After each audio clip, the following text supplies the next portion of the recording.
Okay, I had some technical difficulties while putting this together, so I'm just going to do a quick voiceover. You can see here we're testing the controllers. I've got some new on-screen representations of the data that's coming in. I've now hooked up the tilt and roll and yaw controllers. You can see them working there. And I'm using the tilt to control the volume of the signals, which is a sort of a gesture that borrows from the language of home stereos that we're sort of all familiar with, where you twist clockwise to increase volume and anti-clockwise to decrease. And I've got two different schemas going. On the left hand, which is controlling the point sources, you twist, and on the right hand, which is controlling the Ambisonic surround, you actually pull the trigger, which is the X you can see on screen, and then use the vertical height of the controller to control the level of audio, which is a sensation of grabbing it and literally holding it up from the ground. So I've tweaked the view inside the environment a bit. Here's the controllers in front of you. It's very important for embodiment to be able to see the controllers and feel that you have a connection to them. And I'm just grabbing the point sources and moving them around now, and this will probably give you a much better idea of the three display modes I have on the points. So we've got the, you see me doing the twisting motion there to turn the voices up. So we've got the solid mode here. Ghost mode is the wireframe mode, where you pull them into position, and then when you lock them, they'll turn solid. I'm just waving this one back and forth here. And there's the twisting motion.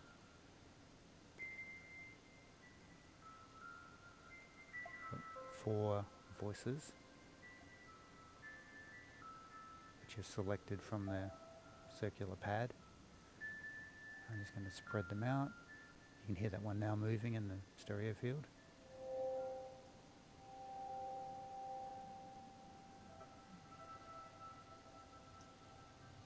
And this is the first mode, the Fourier mode, which can show you the frequency makeup of the signal.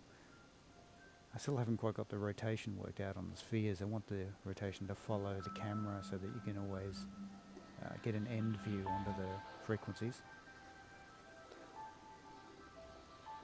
I apologise for the quality of the sound. OBS was recording the camera and microphone. I didn't realise that until 4 in the morning. I've had a lot of equipment issues this week. And that's the sonogram view, where you can see the structure of the sound. It's good for identifying which sound you're dealing with.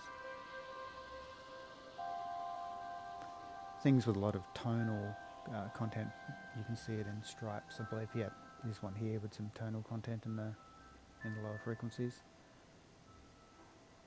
And that looks like a pad there.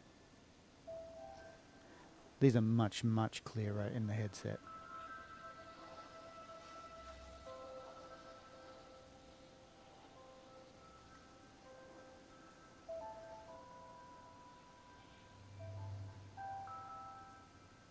We're at a disadvantage here too of not having the head tracking for the audio.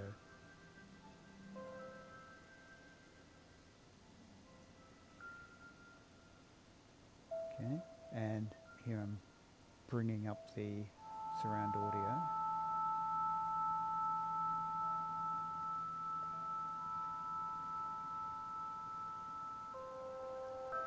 Just checking on the controller. There's the Fourier bins and the sonogram bins. I've now got Fourier and sonogram views for the Ambisonic material as well that acts as the background. I'll display that in a second. There it is. That's the FFT representation of the Ambisonics. Difficult to see in this view. When you're in the headset, it's easier to get a sense of distance and space around it. Oh, there's the audio stopping, because I forgot to loop it.